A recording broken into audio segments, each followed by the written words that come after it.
Okay, now we get to the exciting part. We're done with the formalities, and it gives me great pleasure to introduce you to our panelists for today's discussion on the actions required to unlock the potential of South Africa and the Bay of Opportunity. When we held a panel discussion at our ladies' breakfast last year, we turned everything on its head, and what we decided to do was to have a panel of male participants, and I think people thought we were crazy, but it actually ended up being a very successful event. But this time we thought with the AGM, let's have an all-female panel. So I'm very excited that we have two very dynamic and courageous and inspiring business leaders who will share their views on how we can unlock this potential. So the first is Busisiwe Mavuso. She's the CEO of Business Leadership South Africa, and as she comes to the stage, I'll share some information on her. Please come forward.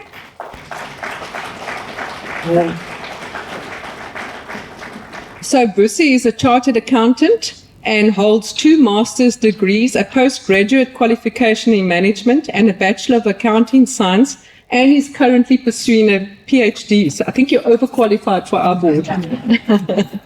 She also serves as a non-executive director at the Alan Gray Orbis Foundation, Rainbow Chicken, Business Unity South Africa, Business Against Crime, and a Resultant Finance. She also contributes to national development through her roles on the Local Government Ethical Leadership Initiative and the Council of Social Justice Champions. And she's also an associate of the Alan Gray Centre at the University of Cape Town. And Busi has received several accolades in recognition of her leadership and influence, too many to mention, but I'll mention 2 of them. One was the 2020 Influencer of Influencers Award from the Africa Brand Summit, and then runner-up for Business Person of the Year by the Daily Maverick in 2021. When she spoke at our ladies' breakfast over 2 years ago, she had all 550 attendees regularly jumping up on their feet to applaud her boldness, savvy, and fresh thinking. So I'm really looking forward to what you're going to share with us today. The second panelist is an incredible woman who may not be South African born, but probably knows more about our country and culture than many of us who live here. She's Martina Biene. Please come to the stage.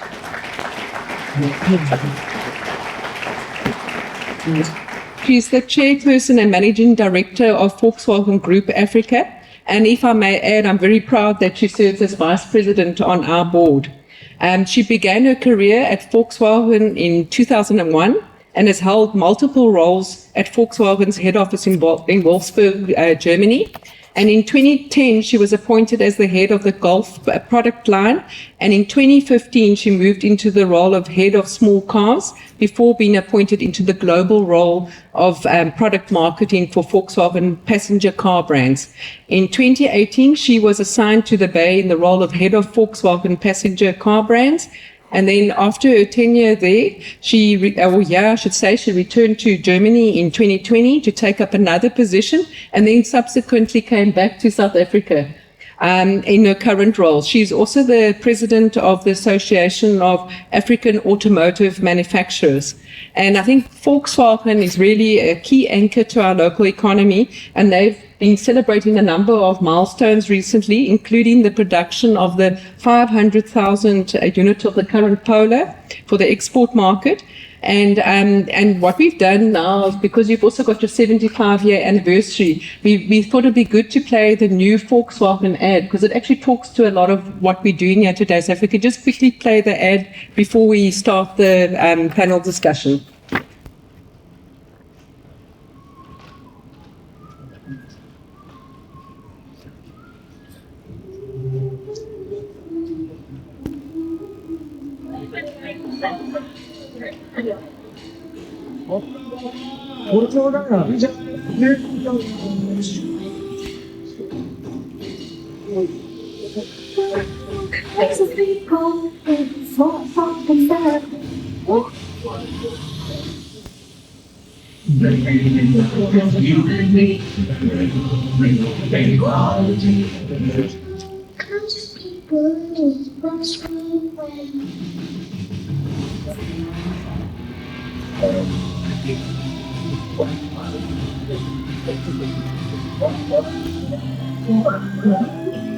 You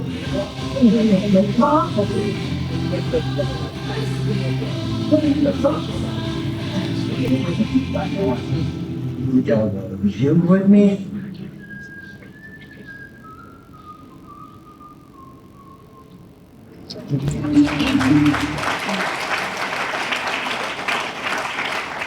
Very special ad, and nice to see they come to life. And Martina, you're the theology person on our board. I don't know if people realize that, but Important qualification, yeah. okay. And maybe just to welcome the Deputy Mayor, Gary Pandika, that's just joined us. Thank you. Okay, we're going to get straight to our panel, and I'm going to start with Busi. Tell us briefly about Business Leadership South Africa and what your top priorities are to reignite South Africa's economy. So maybe just to start with the priorities, for the past probably maybe 5 to 7 years, we've been very clear that structural reform and driving the reform agenda is going to be our key priority. That is absolutely important. We have also been very deliberate and intentional about ensuring that BLSA and big business in this country provides the necessary thought leadership to ensure that we can shape the policy direction and be an active participant in how the trajectory and the economy of this country is shaped. Business is the only social partner with disproportionate resources. So we are very aware from a BLSA perspective that we need to utilize our disproportionality for the betterment of the citizens of this country. And we've been very intentional and deliberate about that.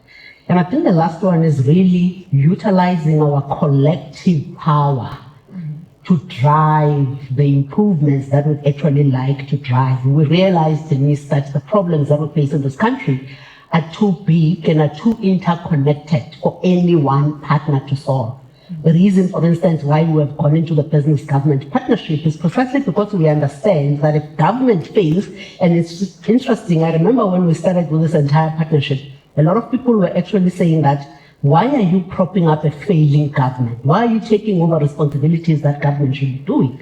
But if government fails, the economy fails. If the economy fails, then business fails. And I think we really understand that. And I think the Nelson Mandela Bay Business Chamber and the businesses here understand that all too well.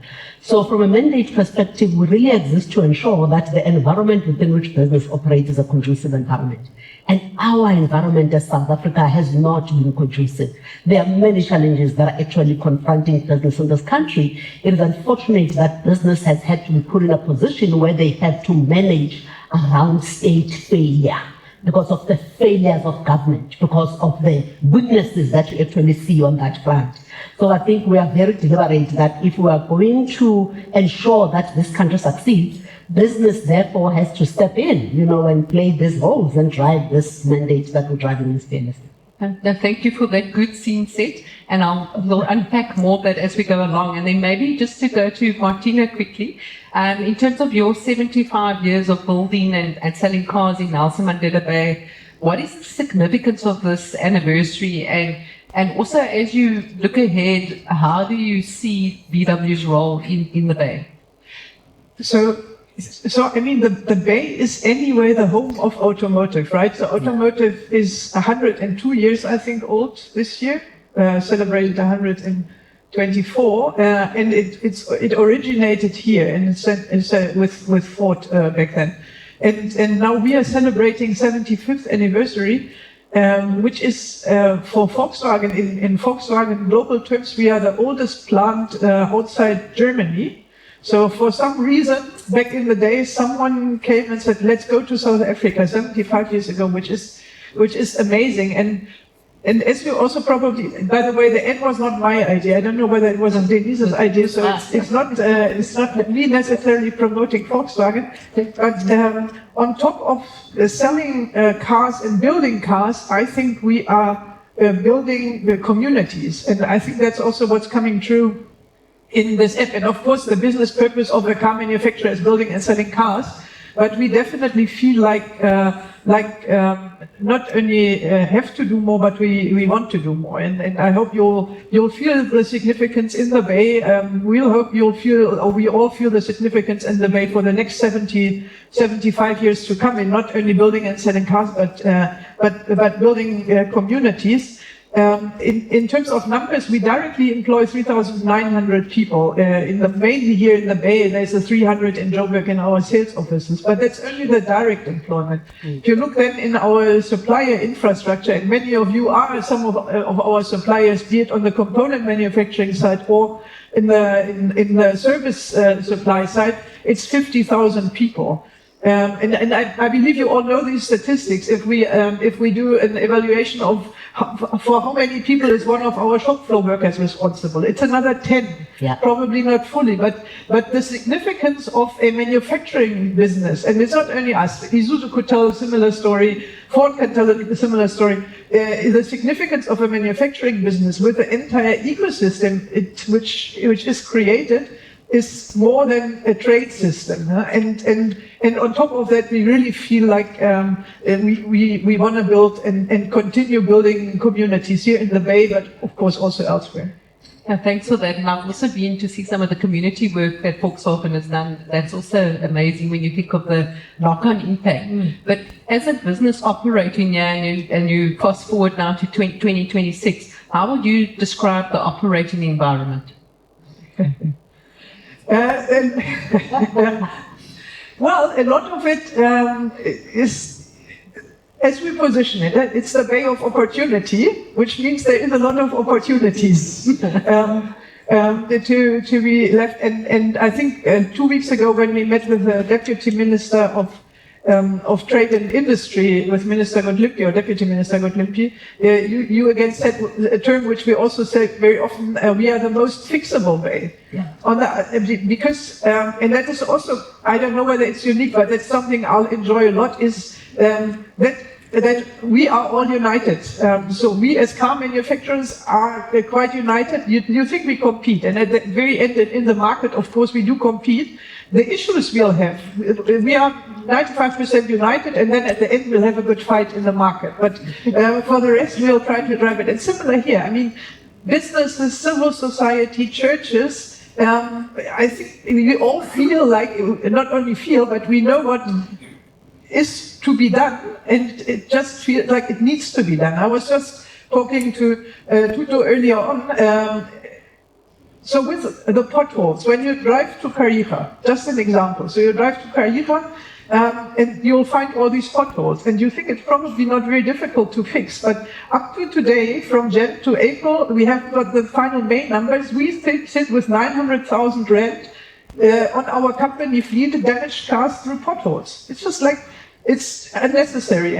We saw our 20 million as a chamber, we've just burned 900,000 on these roads. We'll invest in, yes, we don't have load shedding anymore, that's good, and we all hope it's not coming back. So now we'll invest in backup systems for power outages, because if there's a 20-minute power outage, our plant stands for probably 3 to 4 hours. So it seems it's not a lack of budget or budget availability. I don't actually know what the lack is, and I also know, and I'm with you. It's good that we take over what we can take over to fix that, because it's sad to see it going away, because it's quite easy to fix. Thanks, but maybe shifting to Johannesburg, because Busi, you're based there, and we also read a lot in the media about the state of Johannesburg, and you've been driving around Nelson Mandela Bay today. Do you see parallels between the two, and what thoughts do you have around fixing metros?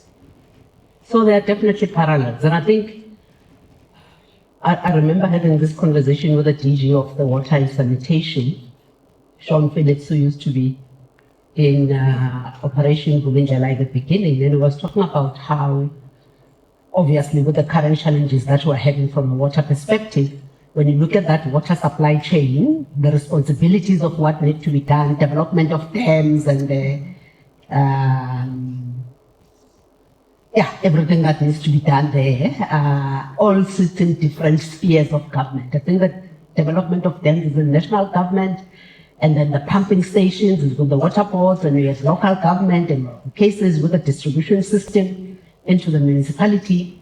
He says the biggest weakness and the biggest failure we are seeing from a water supply perspective is with local government.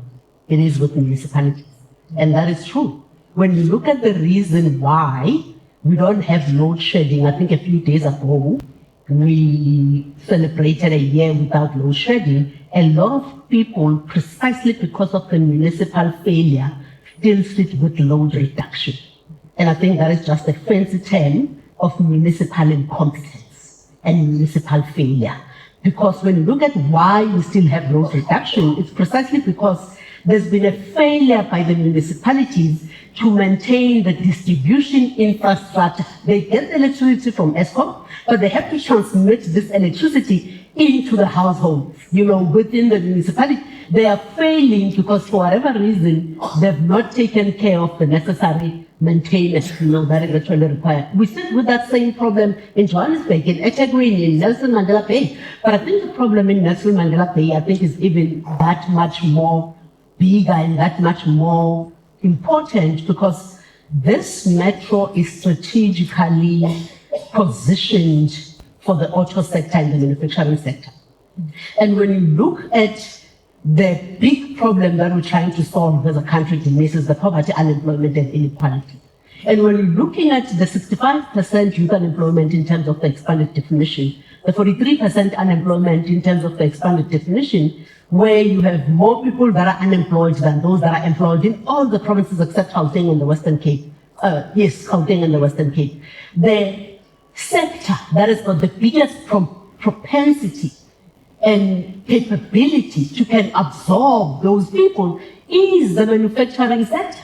So if Nelson Mandela Bay fails, it therefore fails the industry that can shift the economics of South Africa. It therefore disadvantages the majority of the citizens of this country from accessing and participating in the economic mainstream. That is what the failure of this metro means.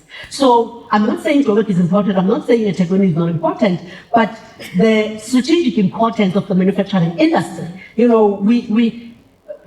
We lose, I don't even know what the manufacturing industry contributes to the GDP, but if this municipality fails, then it means that there is that much reduction, right, in the GDP, precisely because government in this metro has failed to deliver what they need to deliver.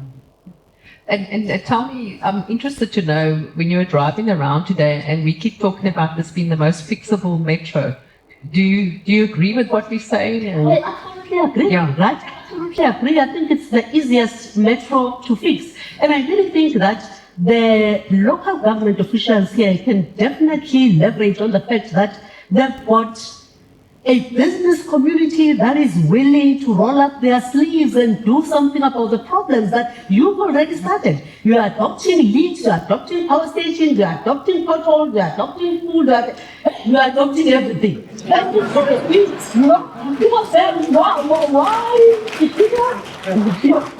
The reason why you have 4 social partners, government, business, civil society, and labor, it's because we all have a special role to play. And the reason why you pay your taxes, because then business is actually being double taxed. Because you pay your taxes and you still have to make sure that you utilize the 20 million rands to fix the failures, of municipalities. So I think it really, what we're experiencing, and we're going to have to be very careful. I was very disappointed, for instance, when I read the piece, it must have been a month ago, that Nissan decided to expand their factory and invest 45 million rands in Egypt, not in South Africa. Yeah. You have to ask yourself a reason why. Why is Nissan making that decision? Why does Egypt? Egypt is not more sophisticated than South Africa. We have everything that we need. We're most resilient, we're most diversified, technologically advanced, deep and liquid metal. You name it, we have it. But it becomes difficult to continue to have to worry about, why government is not, and then they put policies that then makes it worse, for you. Yeah. Denise, the JSE is 60% foreign owned, which means those investment decisions are not made in South Africa. They are made elsewhere in the world. Martina will tell you the difficult conversations she has to have with her bosses in Germany, around, if you want to expand the operations in South Africa, why? Because then there are so many things that are not going right. Capital is not sentimental, and capital has got many addresses. If the South African address is not attractive, they go somewhere else. And that is why you've seen investment and capital being redirected from South Africa into somewhere else. So we stand here on podiums and we're saying South Africa is open for business. We have investment conferences and we're saying we're trying to bring 2 trillion rands into the country. And investment conference is not going to bring 2 trillion rands into the country. Fixing potholes will, and fixing that is not possible.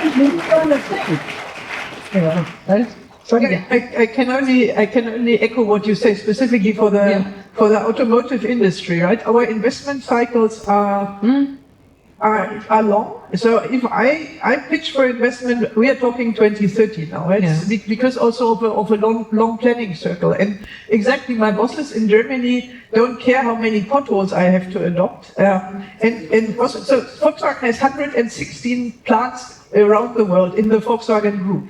And it's not like that the port performance is better than last year, which there is, and I think we all acknowledge that is a great achievement, but they don't care about the improvement in South Africa. Yeah. Yeah. They look into how competitive is South Africa as an investment destination with regards to Egypt, China, India, wherever. So and that is the story I'll have to tell. And as much as I, of course, see the gradual improvement and also celebrated 1 year without load shedding, but it's not kind of, currently we're not talking about making it an attractive business destination, but removing parts of the unattractiveness. And from then once we have a base, then we can compare how much is a kilowatt hour in electricity compared to Morocco or whatever. So it's really, as much as I see the progress in the global world, we are compared with regards to other countries. And probably Hannes with citrus, he can't plant his citruses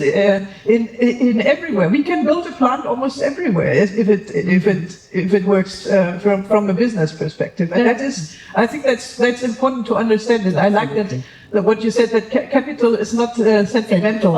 As much as we are around, or as we are sentimental around what we're doing here, but because finally it's a business. I'm worried about that as well, because I often feel that we compare ourselves with ourselves. Yeah. And we're not moving at the pace and the scale that's required. And when you look across the continent and how other countries on this continent are overtaking us. So we need a wake up, and we need it fast. Absolutely. So maybe getting on a more positive note, Martina, what do you see as the low-hanging fruit or quick wins that we could do to make the Bay more attractive to investors such as yourselves? So really, let's fix the basics, which is sort of easy to fix. As we position our Bay, I mean, we are ideal because we've got all the skills here for automotive. We've got a supplier infrastructure. We've got all these engineers. Even in our board now, we've got lots of engineers. So the skill set already for what we need for automotive or for manufacturing is here. We've got 2 ports, deep water ports. The infrastructure per se is good. For us, from a Volkswagen perspective, what is also really in favor of South Africa as an investment destination is that South Africa is in Africa, because that is our next frontier in automotive, is doing business in South Africa as well as Africa. And with the African Continental Free Trade Agreement, South Africa, probably together with Egypt, they are both ideally positioned in doing automotive business and component manufacturing in Africa. And if we just carry on and as united as we are as businesses and civil society, I think there is a good opportunity that we really make it. I think the unity and the passion and drive of all of us to really want to succeed is one of our goodwill biggest assets. Yeah. No, thanks. And I strongly agree with you. And I think, but it all goes down to the basics. We need the basics to work, and then business can get on with doing business. And it's time for action. I think we are all saying the same, and everyone agrees always. And we've then it's not rocket science anymore. I'm a theologian, not a rocket scientist, but we need to get into action now. Absolutely. So, Busi, you're very involved in the national work streams. You know, and there's been work streams on electricity, logistics, and local government reforms. Do you think it's delivering and helping to change our environment? And, you know, how do you think this is going? And maybe especially reference the local government reforms one, because I think that one is obviously the most critical one for us. Yeah. So I really think that the business-government partnership has helped. And as I said earlier on, the problems that we have are too large for business or for government to actually fix alone. And obviously, when we started the partnership, we said we're going to focus on three things: energy, transport, logistics, and crime and corruption. And there's a lot of improvement on energy and logistics. And I really think that that is important to actually acknowledge that progress. Martina, as we've actually been saying, that it's brilliant that you're now sitting in a country where there's energy security. And I don't think, Denise, we normally do a good enough job of expressing the importance of the reform agenda that we are in, or that we are actually undergoing as a country. Yeah. And we have pushed so much for it from a BLSA perspective, precisely because this is the only way in which you sustainably fix South Africa going forward. It's not short-term. Martina says, I hope the load shedding doesn't come back. It won't come back. The reason why South Africa failed, the reason why we're here as a country, it's because we had thieves as politicians who decided that they wanted to eat and loot and steal state capture projects. You can only steal where you have control. Where they had control was the SOEs and government departments. They therefore removed the right people in Eskom, Transnet, and so forth, and they put other thieves who would help them to steal it. Now, the problem when you have a monopolistic market structure is that if an Eskom fails, Eskom is the only entity that was allowed to generate electricity. So if an Eskom fails, it undermines the economy. It therefore chokes the economy. If Transnet fails, it chokes the economy. What reforms are doing, and that is why we believe in them so much and we're investing in them so much as business, the reforms are basically saying, let's open up the previous monopolistic market structures. Let's open up the critical sectors of this country for private sector participation. In so doing, you are decentralizing the risk. If Eskom fails again, you've got many other service providers who are now actually going to generate electricity. As things stand, we have now introduced private sector participation in transport and logistics, so that if we have another thief for a president, then at least would not be found in this position where if they decide to loot Eskom again, if they decide to loot Transnet again, our economy will never be choked the way it was choked. Because at least now we've got options. We are going to very soon in this country be in a position where we are going to choose, am I going to go to Eskom A, B, C, D, or Y for my electricity supply? You know, am I actually going to use Transnet or ABCD to take my goods to market? And that is important. So that is why the business-government partnership has been so important. The reforms are really de-risking the economy from politics. The reforms are a fundamental way of decoupling the functioning of the economy from politics. And I think that has been really important. Now, the next frontier has to be local government. It's very interesting because the work that we're doing there, and I think the three most important things that are going to happen in local government reforms is the ring fencing of revenue. You would remember the Minister of Finance during the budget speech said the city of Joburg is collecting 11.9 billion rands of water revenue, but they've only utilized 1.3 billion rands towards water infrastructure, water maintenance, whatever, you know, that is actually related to water. Where did the 10.6 million go? Because people are paying 11.9 billion. But so the ring fencing so that when you pay your bill, that water revenue goes to a ring-fenced entity, which is going to make sure that the water infrastructure is taken care of. The electricity revenue goes into a different pot to make sure that Eskom is paid. The one that excites me the most, it says, National Treasury is now going to be allowed to deal with the incompetence in local government. If National Treasury realizes that the failure of City of Joburg is because of Dada Mureo, the failure of Nelson Mandela Bay is because, who's your mayor? It's because of your mayor. Who's the mayor?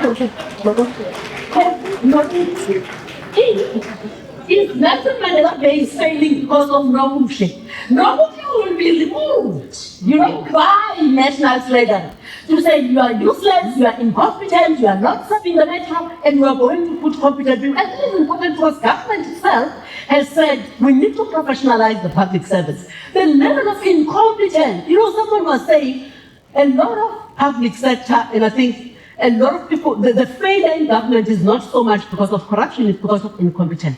Now, the system with incompetent people, why do you have incompetent people in local government? Remove them and put people who know what they're doing. That one is very exciting for me. Because when you are going in there,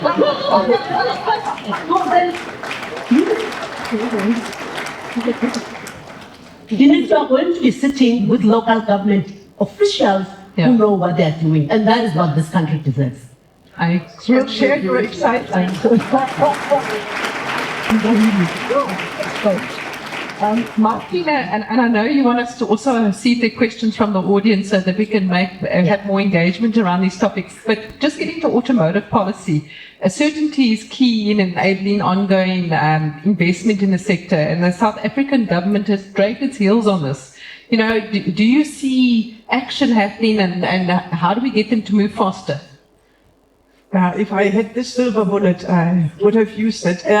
So we've been in discussion with the South African government, namely the Minister of Trade and Industry, but then subsequent to that also my cry for help to the President is probably more than a year now. And South Africa has always had a very good automotive policy. That's one reason why South Africa in the automotive industry is where it is now. That very early the automotive industry development program was initiated, and people might say, but the industry is getting a lot of money, but industry is also contributing a lot to GDP, as per what you said, 5.2%.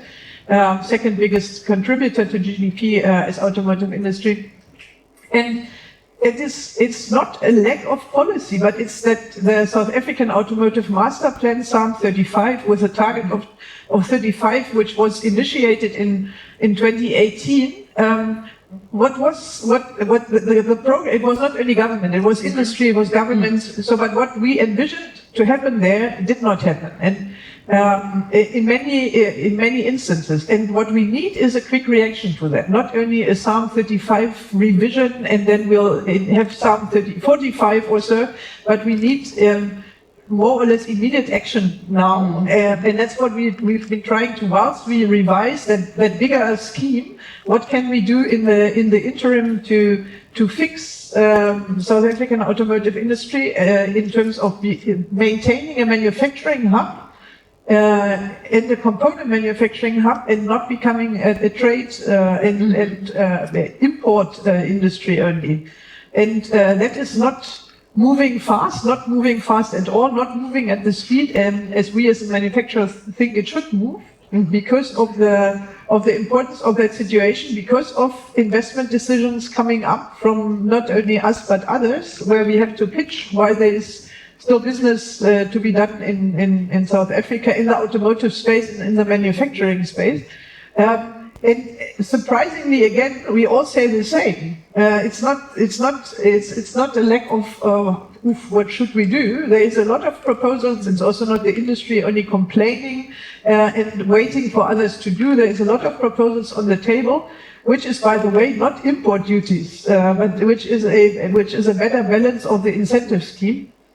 And it's not happening. When we discussed earlier on NAMSA Automotive, NAMSA Auto Week 2024, not 25 but 24, the president came announced publicly to the audience a program with regards to new energy vehicles, battery electric vehicles. He said, no, we'll have consumer incentive, we'll have manufacturing incentives, we'll include the hybrids. And that was October 24, and until now, nothing has happened. And I mean, that the president's announced it, so I don't know who else must come to put something in place. And that is, and that is, as much as it's a slow-moving industry, but once you're left behind, and once my company decides, no, let's give the money to Egypt or let's give the money to elsewhere, then it's not easy to reverse. It's not like 1 year of a bad harvest. It's like kind of, once gone, it's gone. And we see that with companies closing now, right?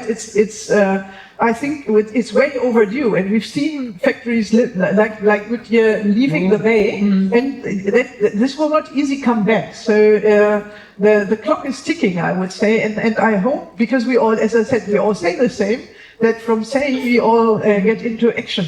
Yeah, speed and action. So I think those are the big takeouts for me. That's what we need, and the rest of the world's moving. They're not waiting for us.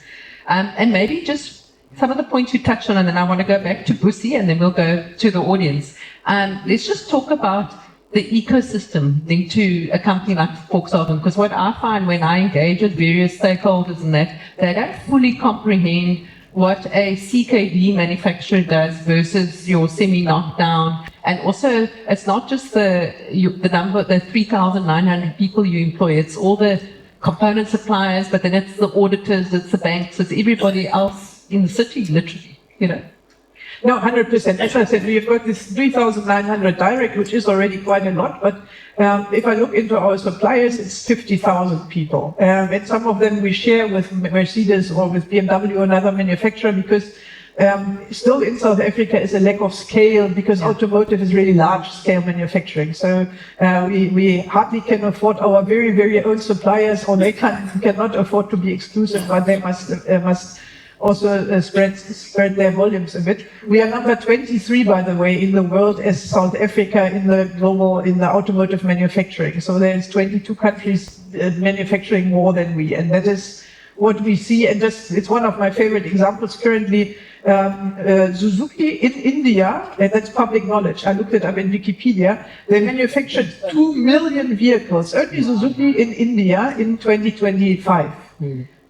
One manufacturer in one country, probably it's a bit more than one model, of course. Let's say they do 5 to 7 models in their plants in India. We, as an industry in South Africa, so the 7 manufacturers, before Nissan left, the 7 manufacturers, we did 610,000. And we might have some screws which are similar, so that we have a scale on 600,000 screws, but the parts are all different, so that the economies of scale is super important, but that's just, sorry, I'm getting excited on explaining the industry.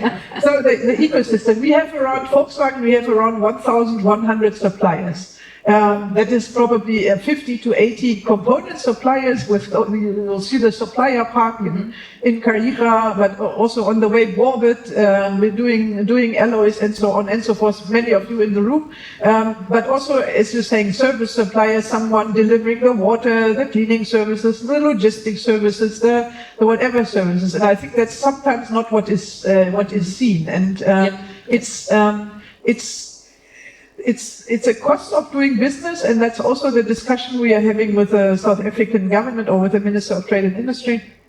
The cost of doing business in South Africa for doing all of that is probably currently a bit disproportionate with regards to other locations like India or the likes of China or the likes of Thailand, which probably also have not been that inside 15 years ago when we all did this automotive plans. And now we compare wages not to European wages anymore, but now we compare wages to Indian wages. And then we'll see, oh, India is 50% of what we pay. And that is, that is one thing, the cost of doing business, the lack of scale, but and also a plea to all South Africans to value that system which is created around manufacturing. And yes, there's probably cars being cheaper, but they are cheaper because of that, what is the cost of doing business and the lack of scale. And we must somehow balance that, I think, if we don't want to lose manufacturing and all what you get with it. And I think that's also why we're driving Made in the Bay and support local. We're trying to educate people to support local, because also if you think of every one person employed, the number of other family members and people in the community that also benefit from that. And then maybe my last question to you, Busi, is on this topic of deindustrialization. You know, it's something that as a chamber we're very vocal about, we're very concerned about it because we are an industrial city. What initiatives are you doing around that? I know illicit trade, for example, is one of the areas where you are focused. You know, sure. No direct initiatives, honestly, Denise, but I think this has been one of the things that has been seriously concerning, you know, for us as BLSA. Bonga Mokwena, the CEO of BDO, is the board member of BLSA Trade. When we were choosing board members at the beginning of the year, we were seriously advocating, Bonga actually raised it, that we need to have an auto CEO with BLSA precisely because of the risk that the auto industry is actually facing in this country. We need to better understand as big business and as national business the importance of protecting the auto and the manufacturing industry in this country. We are very worried as BLSA about the erosion of industrial capacity. We are very worried about the failure of government to protect local industry. I'm glad that you've actually met with Odlim, because as you know, Martina, we met with him, was it last year around the B20, and I kept on saying to him, Minister, we need to talk to you as the 7 OEMs. You need to understand what you are putting the OEMs in this country. You need to understand their challenges. So if a Nissan takes this decision, if a VW, if Martina can no longer protect, you know, VWSA in Germany, if the decision says you are actually going to manufacture or going to expand operations in India because wages are 50% lower and for the economies of scale that we don't have, you must understand, Minister, you know, the decisions that you're making have got a serious impact on the local industry. But I think we're starting to have a conversation around policy to say, we are not saying don't bring China and whatever, all these cars that are here. We're basically saying hold them to the same standard. We're basically saying level the playing field. We're basically saying, why don't you have a trade policy that is going to be governed by 3 things and 3 things only? These investors, these people, these trade agreements that you are signing, are they creating jobs in this country? Are they expanding industrial capacity in this country? And are they expanding our opportunities for exports? If it doesn't meet these 3 criteria, then you've got no business signing those trade agreements. Because I think we're going to have to think strategically, you know, about these things, because you can't close out your market to other entrants. But you're going to have to protect the players that are currently in industry to say, how do I then ensure that bringing in, you know, the other players, you know, as it were, doesn't disproportionately, you know, put at a disadvantage those that have chosen for 75 years, you know, to invest here. You know, Isuzu for so many years, because Celestine also has very difficult engagements with Japan, you know, in terms of where Isuzu is at in South Africa. So I think we're trying to tackle it from a policy perspective, change policy so that then the industry can be protected. That is how we are living. Okay, it's been a very interesting, I think, conversation we've had today, and very open and transparent in terms of the issues. So thank you, Busi and Martina. I really appreciate your time. And I think the other people who wanted to ask questions, I'm sorry that we haven't been able to accommodate them, but please come to us afterwards and we can chat some more.